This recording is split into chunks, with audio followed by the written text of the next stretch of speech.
The only possible attitude toward out-of-control desire is a declaration of all-out war. I hear so many Christians murmuring about their imperfections and their failures and their addictions and their shortcomings, and I see so little war. Murmur, murmur, murmur. Why am I this way? Make war! If you wonder how to make war, go to the manual. Don't just bellyache about your failures. Make war! He says, I'm continuing the quote, there is something about war that sharpens the senses. You hear a twig snap or rustling of the leaves and you are in attack mode. Someone coughs and you are ready to pull the trigger. Even after days of little or no sleep, war keeps us vigilant. There is a mean, violent streak to the true Christian life. But now let's very carefully ask, violence against whom? Or what? Not other people. Not other people. Not other people. Not Muslims. Not Hindus. Not Buddhists. Not atheists. Not secularists. Not nominal Christians. Not wives or husband or children or ornery bosses. But on every impulse in our soul to be violent to other people. Violence, a mean streak in Christianity, against our own selves. And all in us that would make peace with sin and a settling in peacetime mindset. We make war on that in us. It's a violence against all lust in ourselves. All enslaving desires for food, caffeine, sugar, chocolate, alcohol, pornography, money, the praise of man, approval of others, power, fame. This is our enemy. This is where we make war. It is a violence against all racism in our souls, all sluggish indifference to injustice in our souls, a violence against all indifference to poverty and indifference to abortion in our souls. Did you know that in the warfare of Romans, Satan doesn't show up until chapter 16. We tend to think of spiritual warfare as this little thing where you find some way to pray or some way to lay hands on or some way to do a Satan thing. Well, that's important. Believe me, that's important. We war not against flesh and blood, but against principalities and powers and world rulers of this present darkness and spiritual hosts of wickedness in the heavenly places. That's important. But you know what? It's not nearly as important as this. Because the only foothold Satan has in your life is your flesh and your sin. Nobody goes to hell because of Satan. The only reason we go to hell is sin. Much more important than fighting Satan is fighting sin. This warfare in verse 13 is vastly more important than figuring Satan out. Get that. My biggest enemy is not Satan. My biggest enemy is John Piper. And he's the only reason I'll go to hell, not Satan. Satan, you don't have nearly that kind of power. And therefore, I really care about us learning how to do this battle. Christianity is not a settle in, live at peace with the world the way it is religion. Like most Christians live their daily lives. Verse 13.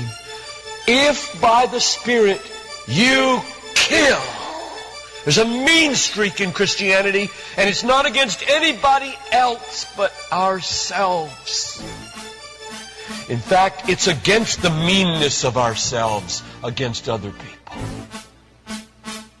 If you feel like you're a mean person against others, a harsh person, a critical person, you know your problem? You haven't learned to make war. You haven't learned to be mean. You haven't learned to get violent against your violence, against your meanness, against your critical spirit. And you complain of it, talk about it, but have you made war 24/7 against it?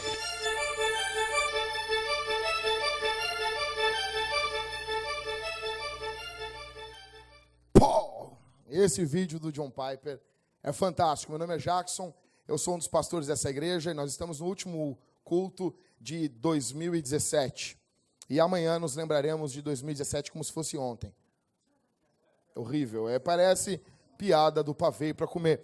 Nós estamos em uma série debaixo do tema Faça Guerra.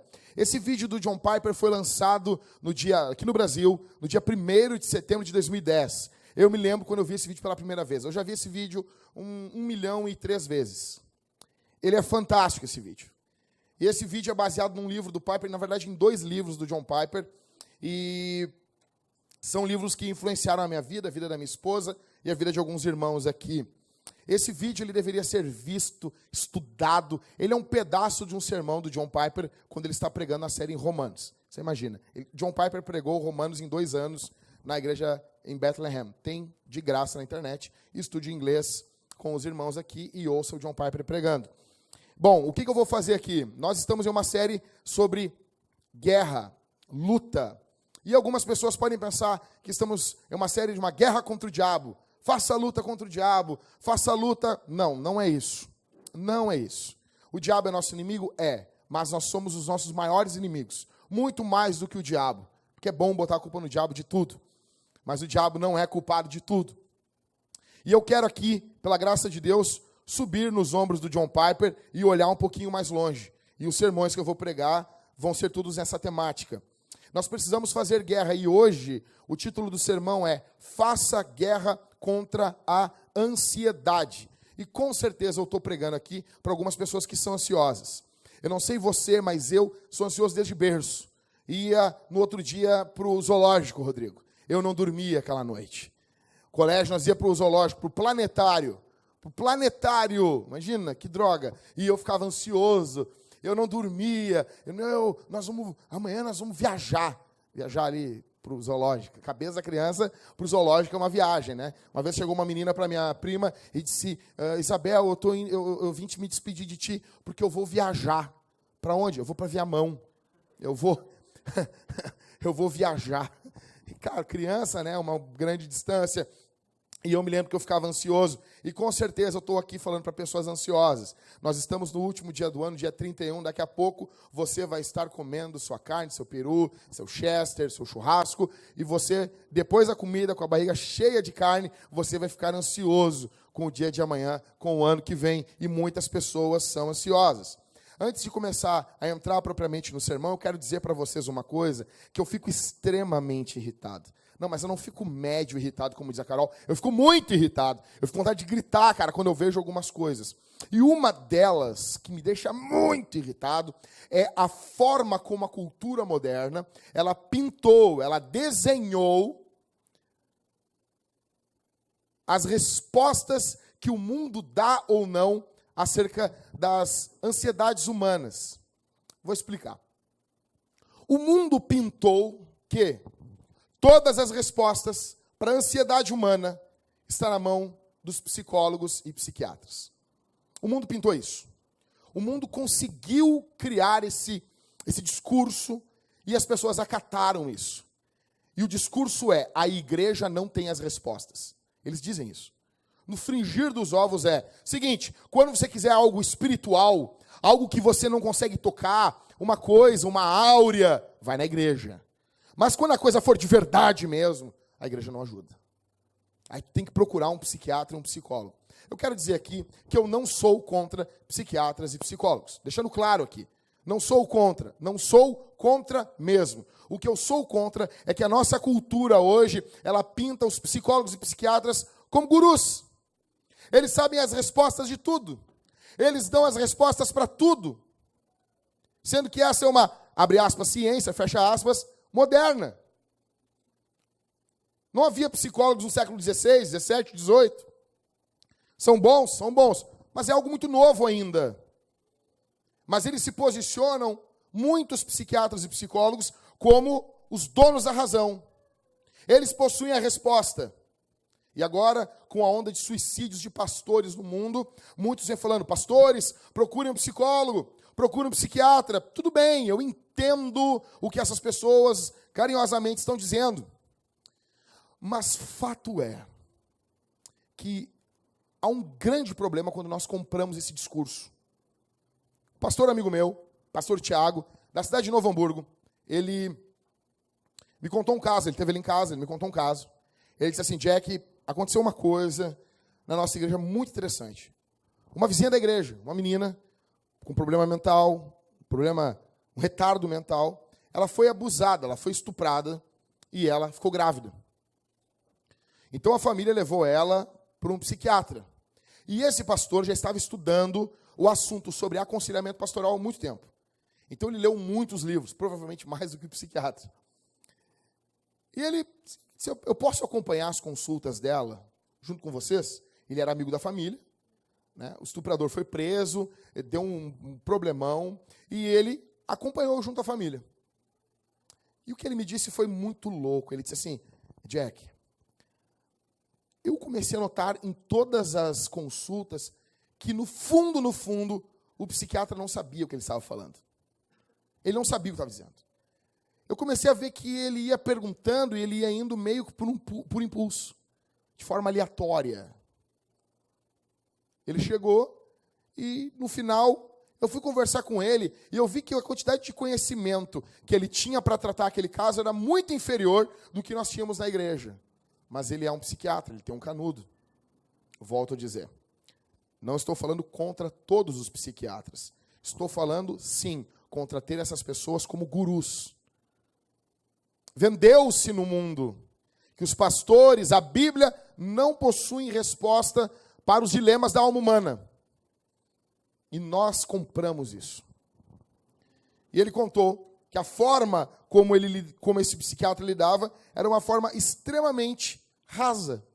E ele disse assim, com tudo que eu li, com tudo que eu conheço, com a minha lida pastoral, eu cuidaria desse caso de forma muito melhor que ele. Só que ele é um pastor. E pensam no mundo hoje que é o quê? Ele cuida de assuntos religiosos. Porque o mundo hoje tem uma espiritualidade grega. Presta atenção aqui. Os gregos pensavam que a matéria era ruim, que o espírito é bom e a matéria é ruim. O corpo é algo ruim. O corpo é algo tão bom para Deus que Deus vai ressuscitar o corpo. Deus não criou o mundo físico para competir contra o mundo físico. A eternidade será espiritual em um mundo físico. Jesus se fez carne, morreu, mas o espírito não se libertou do corpo como os gregos pensam. Não, ele ressuscitou e ele vive em corpo eternamente. Ele subiu em corpo no céu e Jesus, nesse momento, está em corpo no céu. Não é um fantasminha no céu. A carne, o mundo físico não é pecaminoso em si. Tanto que na ceia, nós participamos da ceia do Senhor, e no momento do culto, aonde nós cremos que nos elementos está a presença espiritual de Jesus. Então, é espiritual, mas eu como. É espiritual, mas eu bebo. Por quê? Porque o Verbo se fez carne. A espiritualidade correta não é uma espiritualidade somente para as coisas que eu não toco, as coisas imateriais. Não. São para as coisas físicas também. São para os dilemas de verdade do dia a dia. E a ansiedade é um desses. Eu queria muito que você, se você quiser muito ir para um psiquiatra, para um psicólogo, vá. Não tem problema. mas que antes você estudasse isso à luz da Bíblia. Que você procurasse a palavra onde a Bíblia fala sobre ansiedade e lesse, e não só lesse, mas estudasse, para ver se daqui a pouco Deus tem uma resposta para você.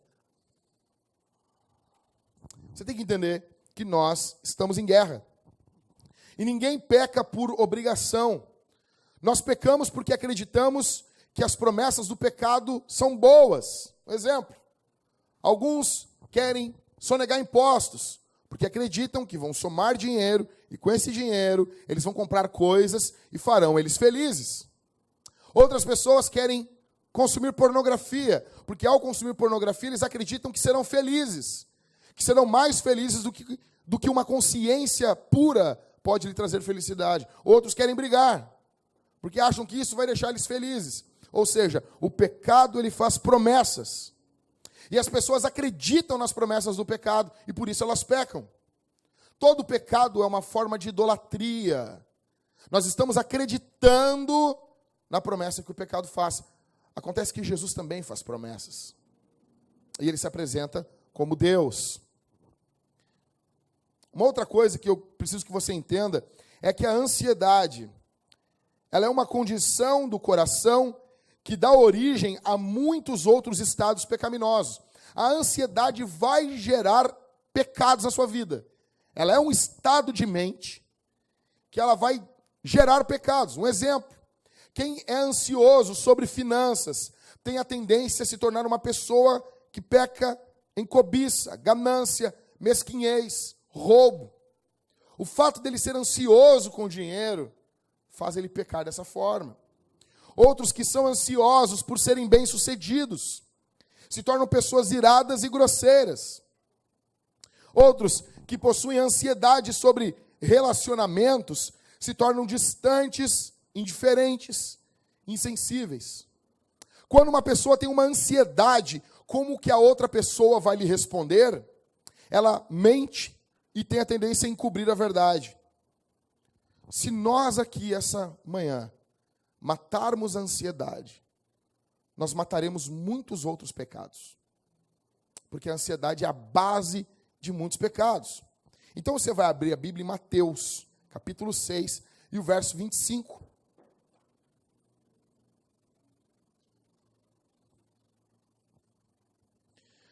Mateus 6, 25. E você não vai fechar a Bíblia. Mateus 6, 25, olha o que Jesus diz. Todo mundo abriu aí? Por isso vos digo, não fiqueis, o quê? Olha aqui, cara. Jesus fala sobre ansiedade. Paulo também fala. Não fiqueis ansiosos quanto à vossa vida, com o que comereis, ou com o que bebereis, nem quanto ao vosso corpo, com o que vestireis.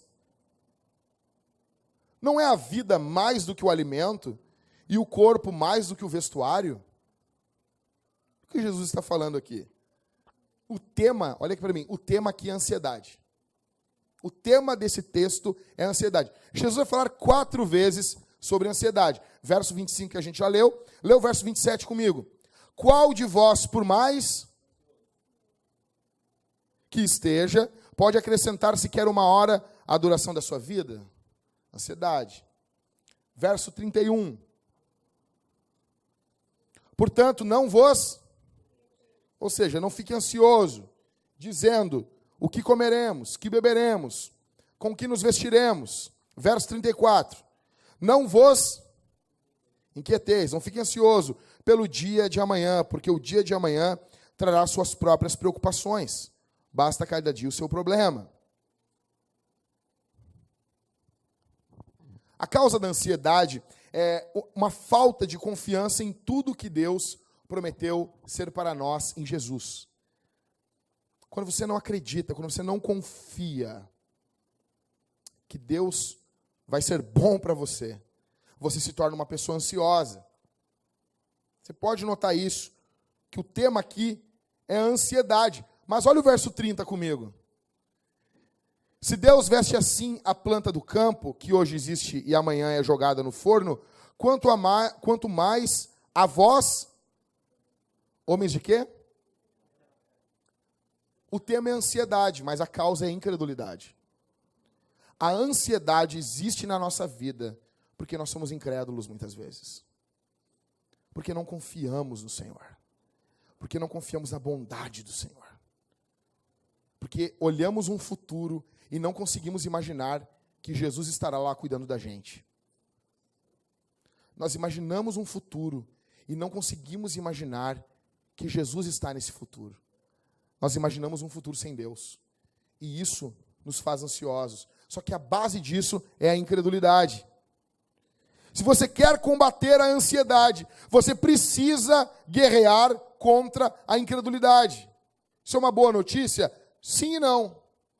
Você imagina, com dor na barriga, descobre que está com câncer. É uma boa notícia isso? Não. Mas pode ser. Pode descobrir cedo. Então, é uma boa notícia descobrir que a tua ansiedade, a causa é que você é incrédulo muitas vezes? Mais ou menos. Mas pelo menos a gente pode lutar contra isso. A pergunta que fica é, se eu sou salvo, eu posso ser ansioso? Um salvo pode ter ansiedade? Você imagina agora, eu fui viajar para a praia, voltei ontem, e quando eu cheguei lá em Imbé, a frente do carro estava tomada por mosquitos. O carro vai andando e vai batendo nos mosquitos. E eles vão morrendo.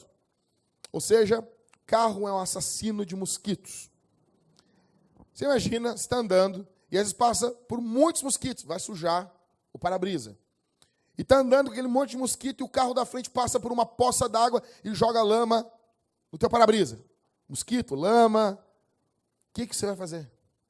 Se você é que nem eu, você vai estar sempre com a água do para-brisa lotada. Onde marcou que estava com pouco, eu parei no posto para abastecer a água. E eu boto sempre um pouquinho de detergente de louça. Umas coisas de velho, assim. Detergente de louça, por quê? Porque daí vai ter um pouquinho de detergente na água e vai quebrar a gordura ali, porque o carro eu vou demorar para limpar mesmo. Pelo menos eu vou poder enxergar. O que você vai fazer? Tem mosquito e tem lama no teu para-brisa. O que você vai fazer? Vai ligar o para-brisa. O Ricardo, que tem muita experiência dirigindo, vai ligar o para-brisa, Ricardo. E vai ligar a água do para-brisa. Tem água do para-brisa no teu carro? Tem? Que legal. Hã? Com detergente também. Legal, fico feliz. O Ricardo tem um carro muito legal. Bom, então... E daí, liga o para-brisa e liga aquela água. O que vai fazer? Vai dar uma... Ele está com problema? Está com problema. Mas o fato do para-brisa estar sujo não quer dizer que ele não está na estrada certa. Assim é a ansiedade. O fato de você estar com o para-brisa sujo, não vendo direito, não quer dizer que você não está na estrada certa. Você precisa limpar o para-brisa com a palavra de Deus. Lutar contra a ansiedade. Olha o que diz a Bíblia.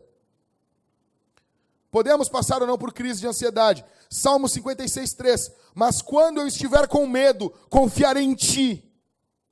Isaías 43:2. Quando passares pelas águas, eu serei contigo. Quando passares pelos rios, eles não te farão submergir. Quando passares pelo fogo, não te queimarás, nem a chama arderá em ti. Ou seja, podemos sofrer, claro. O texto diz, quando passares pelas águas. O crente passa pelas águas. Quando passares pelos rios. Quando passares pelo fogo, o crente passa pelo fogo. Acontece que essas coisas não destroem a nossa vida. Acontece que essas coisas não destroem a nossa fé. O Senhor está presente. Então cristãos passam por problemas terríveis. Salmo 23:4. Ainda que eu ande pelo vale da sombra e da morte. Opa! Então, o cristão anda pelo vale da sombra e da morte. Nosso Deus é um Deus que livra na fornalha e não da fornalha. O nosso Deus é um Deus que livra na cova dos leões e não da cova dos leões. Olha o que diz 1 Pedro 5:7. Lançando sobre ele toda a vossa ansiedade, porque ele tem cuidado de vós. Ou seja, Pedro está dizendo, cristão, tu é ansioso, tu tem ansiedade. Ter a ansiedade é uma coisa, não lançar sobre Deus é outra. Não lançar sobre o Senhor, sobre Jesus é outra. Isso é um problema. Então, rapidamente, eu quero dar 7 promessas da graça contra a ansiedade para você. Eu quero que você anote. A primeira promessa da graça contra a ansiedade está em Mateus 6,25, o primeiro verso que a gente leu. Por isso vos digo, não fiqueis ansiosos quanto à vossa vida, com o que comereis ou com o que bebereis, nem quanto ao vosso corpo, com o que vestireis. Não é a vida mais do que o alimento e o corpo mais do que o vestuário? Jesus está partindo, olha aqui para mim, do maior para o menor. Se Deus fez o maior e Deus cuida do menor, Ele não vai cuidar do maior? Você olha a criação, você olha tudo que Deus fez tudo. Eu estava lendo um livro do Tim Keller, ele fala sobre o tamanho do universo. Cara, não tem condições de explicar. Se a distância do Sol e da Terra fosse de 1 centímetro em proporção, o tamanho da nossa galáxia seriam ainda assim em anos-luz. É muito grande. É muito grande. E o nosso Deus cuida de cada átomo, de cada detalhe do universo. Não tem nada acontecendo em sua vida hoje que Deus não queira. Tudo está do jeito que Deus quer.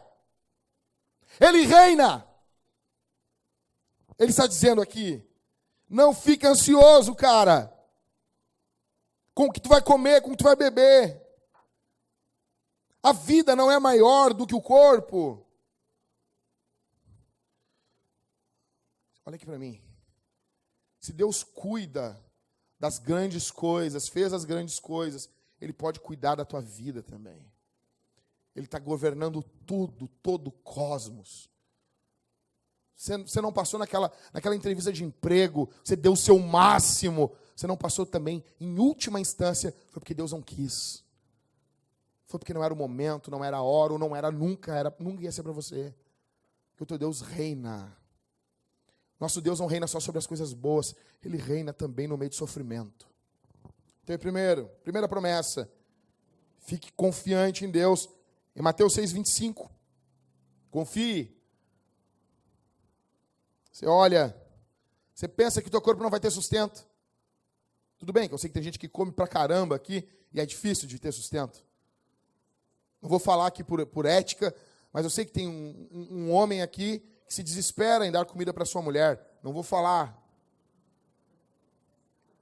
Ele diz, pastor, ore por mim. Não sei se minha esposa conseguiria alimentar a fome da minha esposa. Não vou dizer quem é. Mas Deus está contigo, Rodrigo.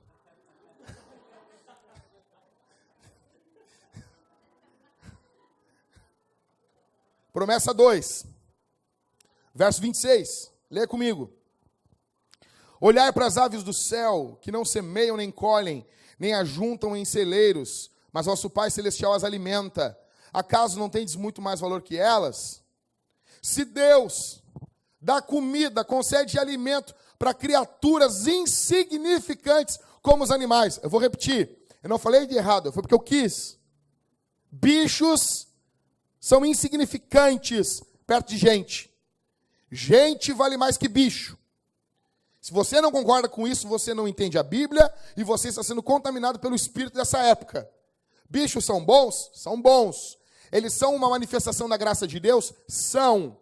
Eu não consigo entender como pessoas fazem maldade para bicho, para cachorro, para gato. Eu não entendo isso. Nós amamos tanto alguns animais que hoje nós vamos assar alguns hoje de noite. A questão que Jesus está dizendo aqui é o seguinte. Se Deus cuida dos bichos que não carregam a imagem de Deus, você acha que Ele não vai cuidar de você? Por que você está achando isso? Deus cuida de você porque você vale mais do que os bichos. Você vale muito mais.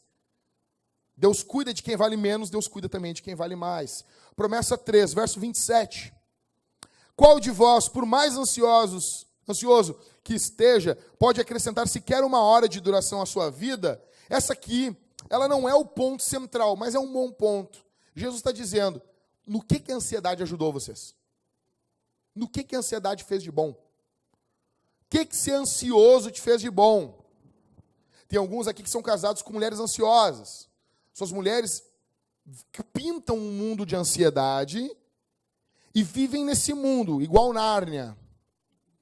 Elas são rainhas da ansiedade, elas vivem no mundo da ansiedade. Então se a tua mulher é ansiosa, imagina ela agora andando numa carruagem de ansiedade, com uma coroa de ansiedade, e súditos ansiosos puxando ela, e ela vive no reino de Nárnia da ansiedade, e ela é a rainha da ansiedade.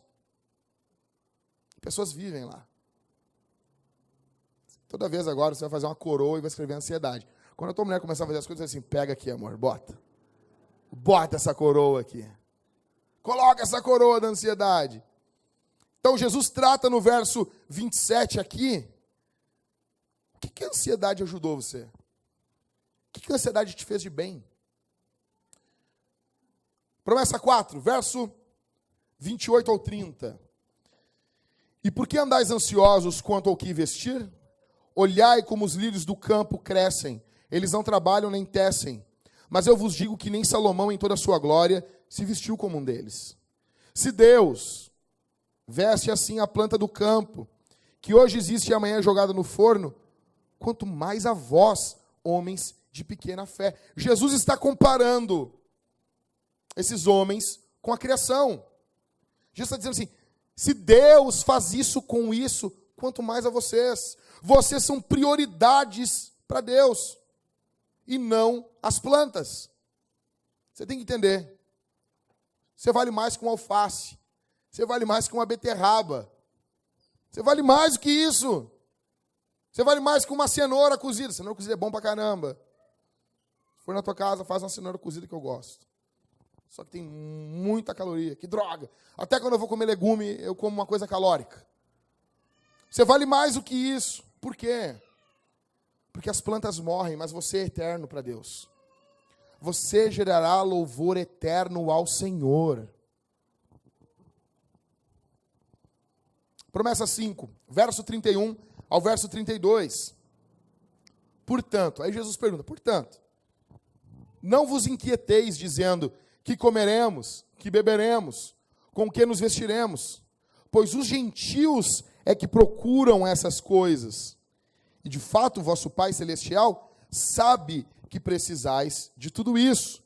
Jesus está dizendo que Deus conhece nossas necessidades. E nota aqui, por que Jesus deixa claro que o nosso Pai Celestial, Ele quer tirar a nossa atenção nesse momento, um pouco da ansiedade, e voltar a nossa atenção para o Pai.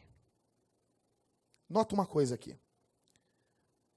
O teu Deus, Ele não é só Deus, Ele é Pai. Ao saber que Deus é Pai, eu sei que Deus é bondoso. Mas Ele também não é só Pai, porque não adianta ser só Pai e não ser Deus, porque daí Ele não tem poder. Ao saber que o Pai é Deus, eu sei que Ele tem todo o poder. E ao saber que Deus é Pai, eu sei que Ele é bondoso. Então, Ele não é só um bondoso que não pode fazer. Sabe, quando a gente quer ajudar alguém, mas eu queria tanto te ajudar, mas eu não tenho como. É bondoso, mas não é Deus. Outros não. Outros querem ter poder, mas não têm bondade. O nosso Deus é diferente. O teu Deus é Pai, e o teu Pai é Deus. Ele é bondoso, e Ele não só quer fazer o bem, como Ele tem todo o poder de fazer o bem. E Ele faz o bem aos seus filhos. Promessa de número 6. Verso 33. Mas buscai primeiro o seu reino e a sua justiça, e todas essas coisas vos serão acrescentadas. Eu aprendo aqui nessa promessa que eu posso me jogar na missão de Deus. Eu posso me jogar na obra de Deus, porque Deus está cuidando de mim. Eu posso buscar o reino de Deus, eu posso me preocupar com o reino de Deus, porque Deus está cuidando de mim. Você pode se jogar na obra de Deus, você pode viver para Deus de forma intencional, porque o Senhor está cuidando da tua vida. E eu pergunto para você, qual é a tua desculpa aqui, cara? Qual é a tua desculpa para você ser tão apático na obra de Deus? Qual é a desculpa que você dá? Você precisa de um Salvador melhor, você precisa de uma promessa maior, você precisa que alguém morra de novo por você. Você precisa de um sangue mais poderoso. Você precisa de uma palavra mais poderosa. O que precisa mais? Você pode esquecer a ansiedade. Você pode se jogar na obra de Deus. Porque o Senhor está cuidando de você. Promessa 7. Verso 34.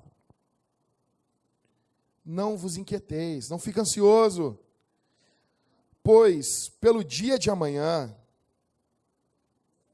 Não vos inquieteis, não fique ansioso pelo dia de amanhã, porque o dia de amanhã trará a sua própria preocupação.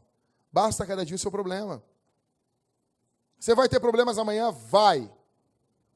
Assim como o pão nosso de cada dia é o problema nosso de cada dia. Mas o pão para ser comido amanhã é de amanhã, e o problema de amanhã não é para hoje. E alguns problemas você nunca vai passar. Você nota comigo aqui. Você precisa entender, o apóstolo Paulo diz que Deus não permite que nós sejamos testados mais do que a gente consiga suportar. 1 Coríntios 10:13 ele fala isso. Uma outra coisa que fica claro é que todas as nossas tristezas, elas são distribuídas ao ponto da nossa vida. Deus não pega a tua vida, assim, pegou a Mariane, e pegou todas as tristezas que a Mariane iria passar, e dá tudo num dia para ela. Tu não ia aguentar, Mariane. Você imagina, tu, Miquel, todas as angústias e tristezas que tu iria passar em toda a tua vida, e Deus derrama tudo na tua vida num dia só. Puf, pega isso aí. Não, a gente não aguenta. Então Jesus está falando que eu tenho mal para cada dia, correto? Correto? Amém? Vocês estão comigo ainda? Mas olha o que diz Lamentações 3, 22 ao 23. A bondade do Senhor é a razão de não sermos consumidos, e suas misericórdias não têm fim. Renovam-se a cada manhã, grande é a tua fidelidade. Escute isso, Lamentações 3, você precisa adesivar o teu carro com Lamentações 3. Coloca o adesivo bonito, verde limão, vai chamar pouco atenção no teu bairro, parecendo um louco. Pastor, eu quero botar um adesivo no meu carro. Coloque Lamentações 3. O que é que Jeremias está falando aqui? O que ele está falando? Que as misericórdias do Senhor se renovam todos os dias. Elas são novas toda manhã. Se eu juntar isso com o que Jesus falou, eu entendo o quê? Eu vou ter preocupações todos os dias? Vou. Mas eu também vou ter misericórdia nova todos os dias. Então, se tem preocupação nova, tem misericórdia nova. Se tem angústia nova, eu tenho alegria nova também. O Sandim, ele fez uma ilustração para mim que eu falo isso sempre. Você imagina, eu falo para minha esposa às vezes, tá chovendo, minha mulher ama chuva. A minha esposa ama muito chuva, ela ama chuva. Ela ama chuva. Ela tá louca para ver o filme do Aquaman. Ela ama água. Então, nós estávamos à praia, não choveu, mal caiu um chuvisco, aí caiu uma chuva em Porto Alegre, ela disse, eu não estava em Porto Alegre. Não entendo. E toda vez que está chovendo, às vezes eu chego na porta de casa, caindo bastante água, eu disse, olha só, amor, olha como é a misericórdia de Deus. Sandy que me ensinou isso. Imagina se caísse uma gota, um pingo, do tamanho do Partenon aqui em casa. Acabou. Você imagina se a chuva caísse com toda a chuva que vai chover, cai numa gota só, Jéssica, na tua casa. Acabou. Varria tudo. Como que a água cai do céu? Ela cai em gotas. Ah, mas alaga a rua. Ah, mas dá para viver. Ah, mas inundou a cidade. Mas daí a gente ajuda. Eu estou falando, se fosse uma gota, acabava tudo. Não, a gente não tem nem como reclamar. Se dá para reclamar da enchente, é porque não caiu uma gota só, gigante. Está tendo como reclamar.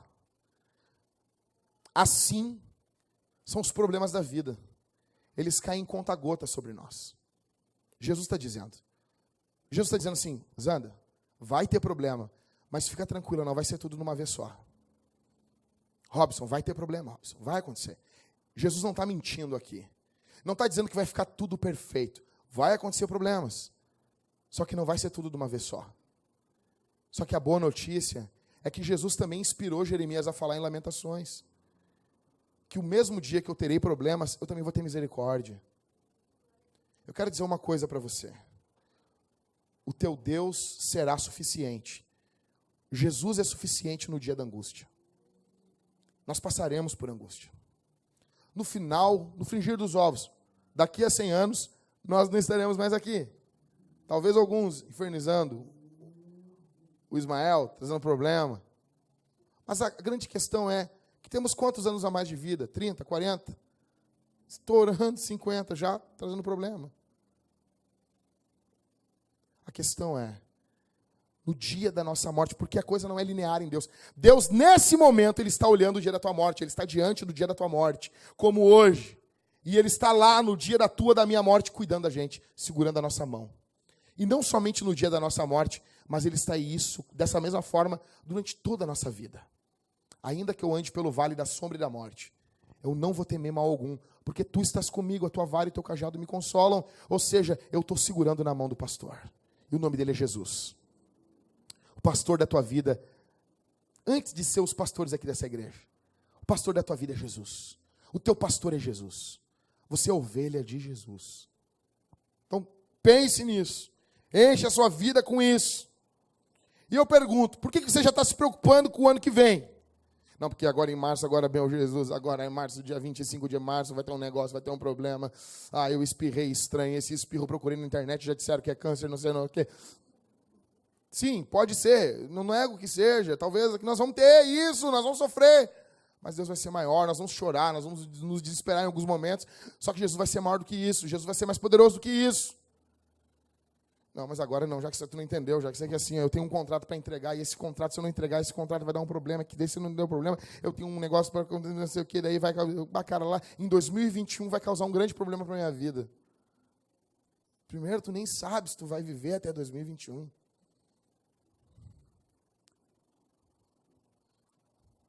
Eu quero dizer uma coisa, que o teu Deus já está em todos os dias do ano de 2018 cuidando de você. O teu Deus está cuidando de você em 2018. Eu quero fazer algumas, como eu disse para vocês, nessa série de sermões, eu estou subindo nas costas do John Piper, nos ombros dele, eu amo esse cara, ele é vivo, e algumas pessoas vão dizer, Jack, você está falando o nome do John Piper, mas fica tranquilo, eu falo muito mais de Jesus. John Piper é um cara que ama Jesus, e eu amo as pessoas que amam Jesus. Mas tu está idolatrando dele, como é que tu responde isso quando alguém te diz que tu está idolatrando o John Piper? Eu digo, não encha o saco, não seja chato. Esse cara aqui é o John Piper. E eu amo esse cara. Eu amo esse cara. Esse cara ama Jesus demais. Então, o John Piper me disse, através de um livro dele, o que ele faz, John? O que você faz quando você está ansioso? E ele me disse, através de um livro dele, porque eu gosto de ler esses caras, eu vou pegando o amor pelos autores. Eu quero muito chegar no céu e dar um abraço em Spurgeon. Eu quero muito. Ele é o meu preferido. Sim, eu amo mais o Spurgeon do que Calvino, do que o Lutero, do que Spurgeon é o maior de todos. Não é. Fica quieto. Ele é assim. O pastor está falando. E John Piper vai ser estudado do mesmo jeito que nós estudamos sobre Jonathan Edwards. Então, como eu disse, o John Piper me falou como que ele se sente, o que ele faz na Bíblia, com base na Escritura, para lutar contra a ansiedade. E você vai anotar aí na folhinha, vai anotar a referência para ler em casa. Não precisa copiar todo o versículo que eu vou dizer. Você vai anotar a primeira palavra e vai botar o versículo.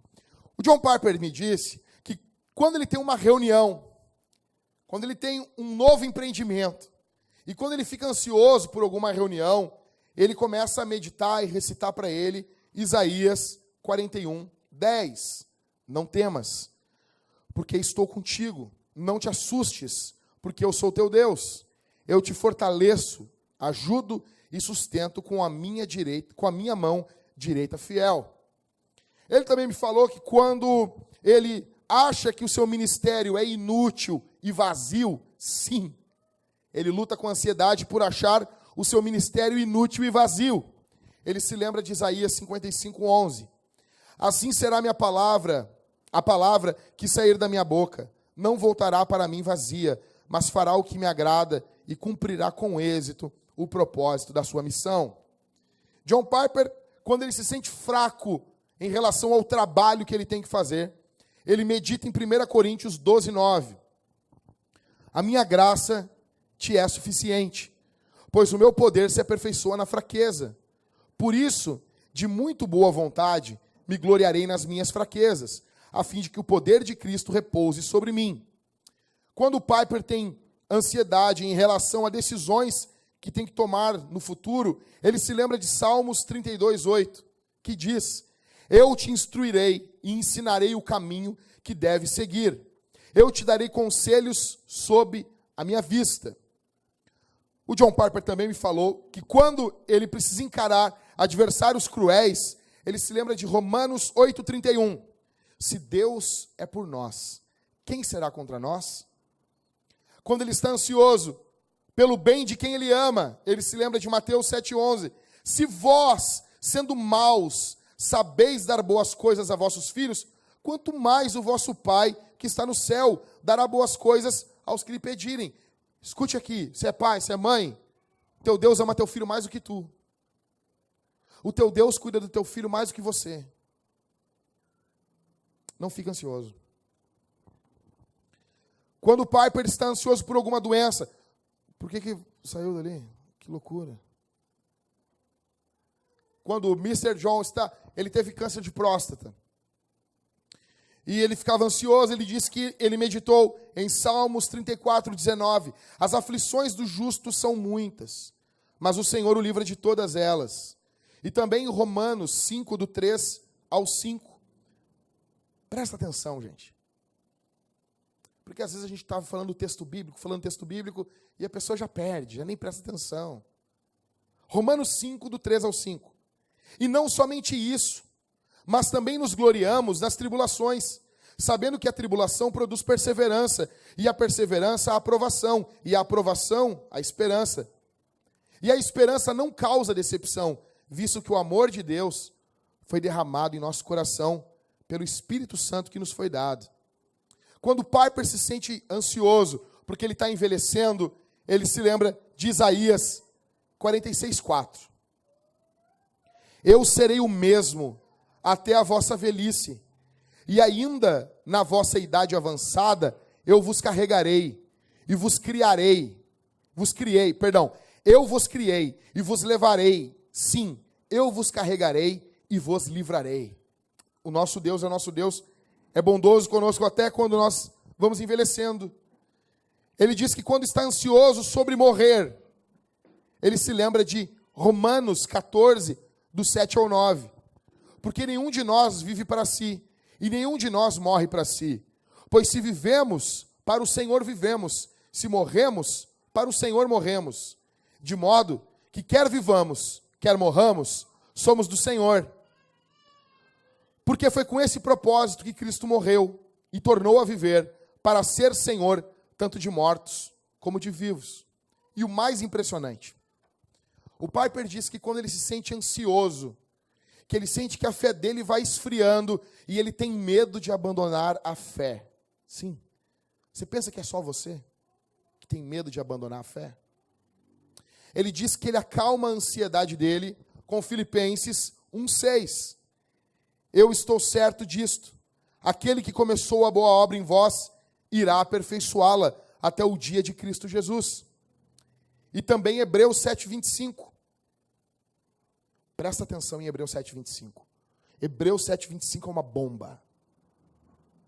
Portanto, também pode salvar, Jesus pode salvar, perfeitamente os que por meio dele se chegam a Deus.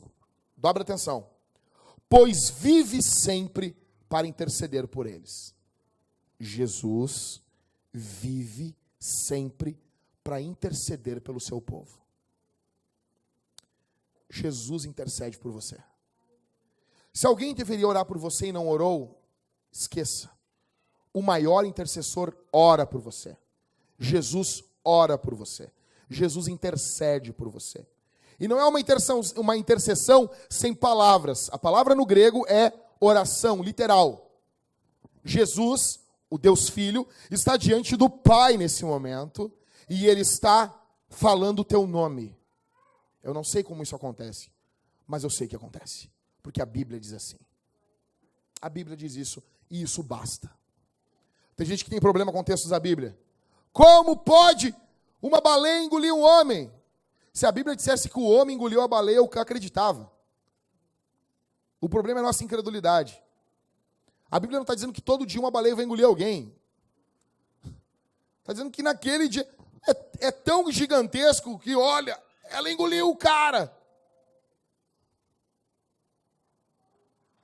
É pecado, gente. Quero dizer para vocês que você se livre da ansiedade.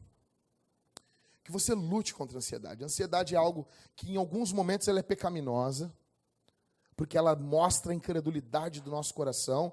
E em outros momentos ela não só é pecaminosa, como ela nos leva a cometer outros pecados. Por exemplo, meninas às vezes que são ansiosas quanto a casar, têm a tendência a transar com seus namorados antes do casamento. Acontece. Mas pastor, ele disse que ele ia me largar. Na antiga, né? Ele queria uma prova de amor. Não caia nessa. Não caia nessa. Ansiedade. Ansiedade. A boa notícia. Você pode ir para casa feliz. Não por causa da sua ansiedade, não. Você pode ir para casa feliz, porque Jesus nunca foi ansioso. Porque a salvação é através de Jesus. A tua salvação não é com base na tua ansiedade ou não. Jesus nunca foi ansioso. Ele veio ao mundo. E ele morreu no lugar dos filhos de Adão. Porque Adão cai nesse pecado de ansiedade. Ele tem uma ansiedade de ter poder, ter conhecimento. Isso toma conta dele, ele toma o fruto. A boa notícia é que o segundo Adão, Jesus, ele vem no teu lugar e no meu. Escuta aqui, aquela cruz era para você, que por causa da ansiedade comete tantos outros pecados, assim como eu. Nós cometemos tantos pecados que são patrocinados pela ansiedade. A boa notícia é que Jesus Cristo, ele não só morreu no nosso lugar, mas ele não foi ansioso. Logo, a vida dele tem um mérito eterno, e ela vem sobre mim agora, e a minha vida ansiosa vai sobre Jesus na cruz. E agora, diante de Deus, eu tenho os méritos de Jesus. Ok. Mas e daqui para diante agora? A boa notícia é que Jesus não só morreu por você, mas o Espírito Santo transforma você. Você, ao ouvir o Evangelho, a tua fé é aumentada. Você tem que entender, nós estamos em uma série Faça a Guerra. Você vai ser tentado a ficar ansioso. Olha aqui, o Elvis. O Elvis tem um pequeno problema, é no dedo da mão esquerda, né, Elvis? Tem um nome já para isso? Ele tem um problema. Que lhe causa uma dor crônica no minguinho esquerdo. Alguém pode dizer, você imagina só, você existir com dor, uma dor que não passa. Dormindo, tomando banho, fazendo outras coisas, não passa, a dor está lá. A Débora pode às vezes nem estar, mas a dor está. O Elvis é casado não só com a Débora, ele é casado por enquanto, ele quer se divorciar dessa dor. E teve um período que o Elvis foi fazer os exames e havia um risco de ser câncer, né, Elvis? Ser alguma coisa assim, né? E eu me lembro que nós oramos aquela semana. Você imagina, os momentos antes de fazer o exame, de pegar o resultado. Não é. Graças a Deus não é. Estão pesquisando, estão vendo, talvez seja em outra parte do corpo que acaba dando sistema nervoso no dedo. Mas não era algo mais sério. Mas você imagina esse pedaço de tempo entre saber o resultado ou não. Quero dizer uma coisa para ti. Esse é o momento de lutarmos. Esse é o momento de lutarmos pela fé na graça do Senhor. É fato consumado. Que acontecerá, olha para mim aqui, gente. Não perde atenção. Acontecerá de você, em algum momento, lutar contra isso, ter essa ansiedade querendo tomar conta da tua vida. O que não pode acontecer é você deixar de lutar. O que não pode acontecer é você deixar de lutar com a palavra de Deus contra a ansiedade. A boa notícia é que Jesus morreu na cruz. A segunda boa notícia é que o Espírito Santo transforma você. Não é só Jesus que está nisso. O Espírito Santo aplica a obra de Cristo em você. Ah, como assim, Jackson? Agora. A Bíblia diz que a fé vem pelo ouvir. E o ouvir a palavra de Deus. Tua vida está sendo... o Espírito Santo está trabalhando na tua vida ao ponto que a tua fé vai sendo aumentada. Em última instância. Você pode sair daqui como um missionário. Não como um derrotado pela ansiedade. Você pode sair daqui como alguém com uma missão. Porque Jesus ressuscitou. Porque Jesus não está preso no túmulo. Jesus está vivo. E Ele é maior do que a ansiedade. Ele é maior do que o teu medo futuro. Ele é maior do que a angústia. Quando você imagina um futuro sem Deus. Você imagina um dia lá e Jesus não vai estar lá. Isso é mentira. Ele vai estar. Ele vai estar cuidando de você. Ele vai estar amando você. Ele vai amar você como ninguém ama. Ele vai cuidar de você como ninguém cuida. Jesus está presente. E isso faz toda a diferença. Vamos ficar de pé.